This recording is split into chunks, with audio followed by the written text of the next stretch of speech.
Welcome back to my channel Hajra calligraphy. जैसे कि मैं रोज़ाना नए नए वीडियोस बनाते रहती हूँ और मेरा मकसद है कि उर्दू नस्तालिक को किस तरह से आम किया जाए, इसकी कोशिश करना।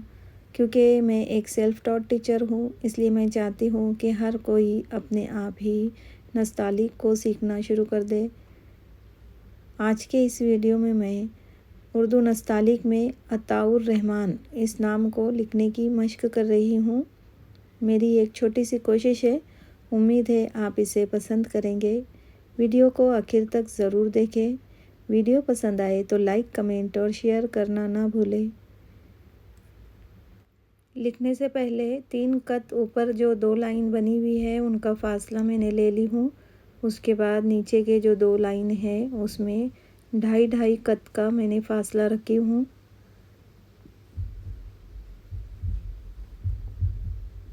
इस तरह से आप भी लाइन बनाकर लिखने की मशक कर सकते हैं। थैंक्स।